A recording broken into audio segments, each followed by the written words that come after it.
Nah, sekarang ini kan masih berada di dalam bulan Dzulhijjah ya. Dan kemarin kita salah satu wali Allah kita syahadah ya, Imam Ya, Muhammad Muhammad Bakir, Al-Bagir ya. Bakir Ilmun Nabiyin ya, bisa disebutnya tuh.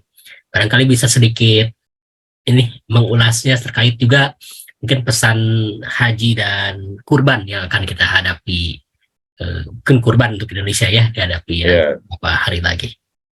ya. Imam Muhammad Al-Bagir sallallahu alaihi adalah cicit Rasulullah sallallahu alaihi wasallam. Dia merupakan putra dari Imam Ali Zainal Abidin. Hmm. Dia dimakamkan di Madinah, di Baqi', di samping makam ayahnya Imam Ali Zainal Abidin. Dia dikenal dengan Bagirul Ilmi Ba'dan Nabi. Hmm. Jadi bahwa dia dikenal sebagai orang yang pemilik pengetahuan setelah Nabi, Hmm. atau ilmunya itu adalah ilmu yang berasal dari Nabi. Dan pada usia yang sangat dini sekalipun ya, Imam Muhammad Al-Bagir ini eh, memberikan jawaban ya atas beragam pertanyaan-pertanyaan yang disampaikan kepada dirinya.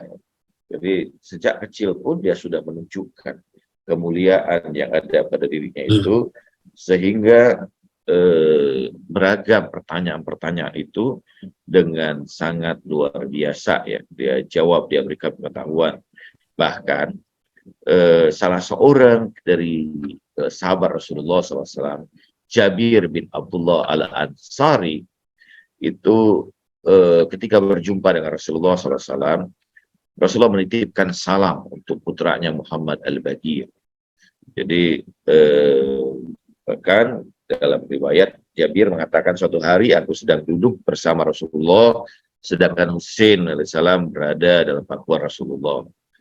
Dia berkata, wahai Jabir, putraku ini kelak akan memiliki seorang keturunan, seorang putra yang bernama Ali. Dan nanti di yaumil qiyamah akan dipanggil Sayyidul Abidin, dan melalui Ali ini akan ada putranya yang bernama Muhammad Al-Bagir yang memiliki keluasan pengetahuan dari kami Ahlul Bait, dan bila kau berjumpa dengannya maka sampaikan salamku kepadanya. Ini adalah apa namanya riwayat yang disampaikan oleh Jabir bin Abdullah Al-Ansari sebagai sahabat Rasulullah SAW. Bahkan dalam riwayat juga, misalnya ada seorang sufi, seorang arif bernama Muhammad bin Al-Munkadir berkata, aku belum pernah melihat seseorang yang begitu utamanya dalam kemuliaan, dalam kezuhudannya, dalam pengetahuannya, dan ketika suatu saat aku hendak mendatangi dirinya untuk menyampaikan sesuatu padanya, tapi dia lebih dahulu menyampaikan sesuatu kepadaku, dan dia berkata kepadaku dia berkata kepadaku bahwa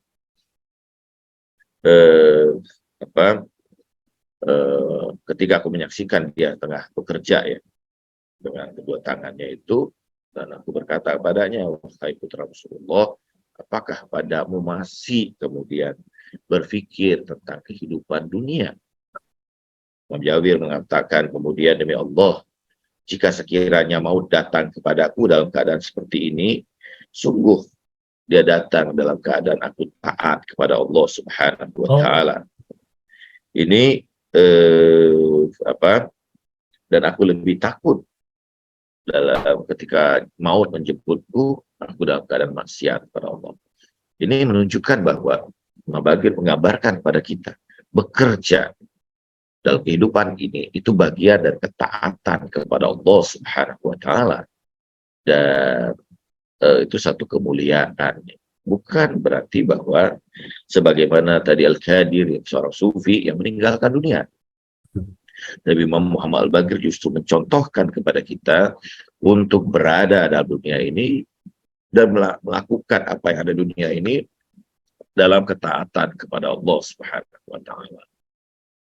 Seorang dalam hadis Rasulullah mengatakan bahwa seorang yang keluar dari rumah bekerja untuk menghidupi keluarganya, sekiranya dia mati, maka dia mati dalam jihad fisabilillah. Ini kemuliaan orang-orang yang bekerja, yang berusaha dalam proses kehidupan ini. Nah, ini kita berada dalam bentar lagi hari Arafah, ya, Yaumil Arafah. Ya. Yaumil Arafah itu disebut Yaumul Syahid wal Mashhud, yang disaksikan dan menyaksikan bahwa tidak ada batas tirai yang membatasi antara diri kita pada Yaumil Arafah itu dengan Allah Subhanahu wa taala. Doa-doa orang yang berada di Arafah itu langsung diterima oleh Allah Subhanahu wa taala. Nah, kita salah satu sunnah yang dianjurkan tentu saja untuk melaksanakan puasa pada Arafah itu, membersihkan diri, mensucikan diri kita, dan mulai zuhur dari Arafah itu, di zuhur pada hari Arafah itu, karena hari Arafah itu sendiri kan, wukuf Arafah itu dimulai setelah zuhur. Kita mulai berdoa kepada Allah Subhanahu wa taala dengan harapan bahwa doa-doa kita itu bergabung dengan jutaan jamaah yang tengah wukuf di Arafah. Dan para malaikat akan mengantarkan doa-doa kita di sisi Allah Subhanahu wa taala. Arafah sebagai hari pengakuan kita, hari penyaksian kita juga. Situ kita disaksikan dan menyaksikan Allah Subhanahu wa taala. Itu puncak. Dan seperti yang pernah saya sebutkan bahwa al-hajjul Arafah. Dari Rasulullah SAW mengatakan bahwa haji itu Arafah. Menunjukkan hakikat Arafah ini hakikat yang paling tinggi dari peribadatan haji itu sendiri. Tidak akan sah haji seorang tanpa wukuf di Arafah. Dan wukuf di Arafah ini tidak dapat digantikan. Berbeda dengan hal yang lain, ya. Orang bisa saja kemudian melempar digantikan dengan orang lain melemparkannya. Tetapi wukuf di Arafah sekalipun dalam keadaan sakit keras sekalipun, dia harus wukuf di Arafah itu kalau dia sudah berniat untuk menunaikan ibadah haji. Ini banyak rahasia, hikmah dari wukuf di Arafah ini. Dan itu silahkan dengar kajian kita tentang hakikat wukuf di Arafah, ya. Ini satu hari yang sangat utama, satu hari yang sangat mulia. Dan saya ingin menyampaikan sedikit bahwa pada hakikatnya seluruh prosesi haji itu kembali pada prosesi yang dilakukan oleh Nabi Allah Ibrahim. Allah menjadikan kemudian makam Ibrahim itu watakhizu maqam Ibrahim musalla, dan jadikan makam Ibrahim itu sebagai tempat sholat.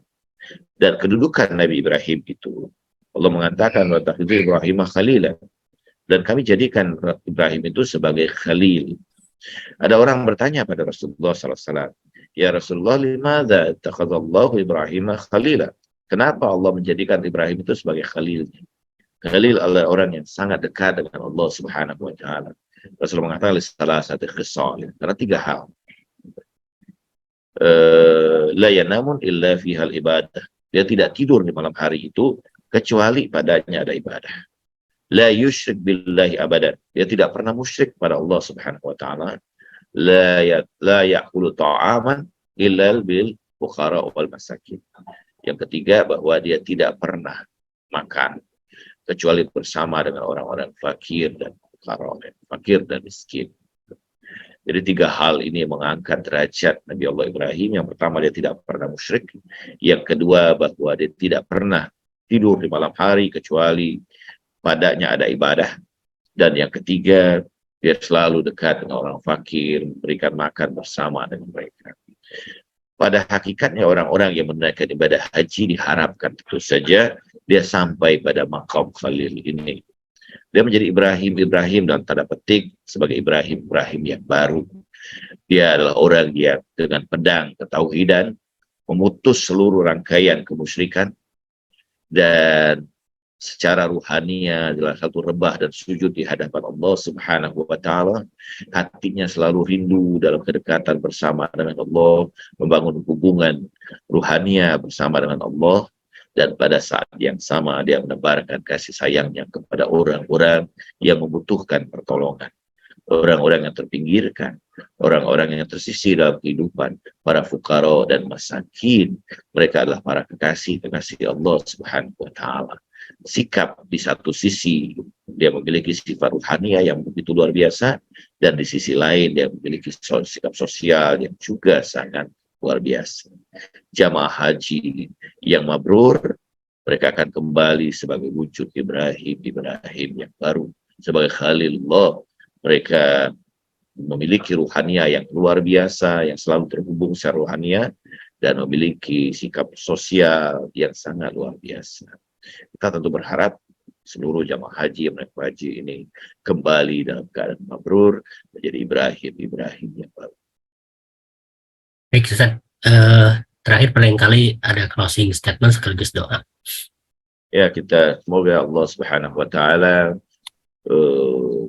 membaikkan keadaan kita, dan kita gunakanlah kesempatan Yaumil Arafah itu sebagai hari di mana kita menghubungkan secara rohania doa-doa kita kepada Allah Subhanahu wa taala, munajat-munajat kita, dan bacalah doa Yaumil Arafah. A'udzubillahi minasyaitonir rajim. Bismillahirrahmanirrahim.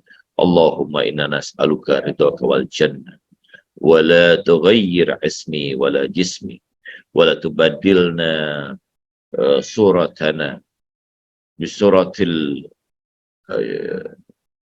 syarrin. Allahumma bayyid wujuhana bi yaumi taswadu kullu wujuh. Allahumma ya Allah, kami mohon kepadamu, baikkanlah keadaan kami, dan janganlah kau rubah diri kami, penampilan kami dengan sesuatu yang jelek. Ya Allah, cerahkanlah wajah kami di saat Engkau gelapkan wajah seluruh hamba-hamba. Allahumma ya Allah, anugerahkanlah rezeki haji ini pada kami semua pada tahun-tahun yang akan datang, dan terimalah haji jamaah haji yang tengah menunaikan ibadah haji di hadapan-Mu pada saat ini. Birahmatika ya arhamar rahimin. Walhamdulillahirabbil alamin. Wassalamualaikum warahmatullahi wabarakatuh. Waalaikumsalam warahmatullahi wabarakatuh. Terima kasih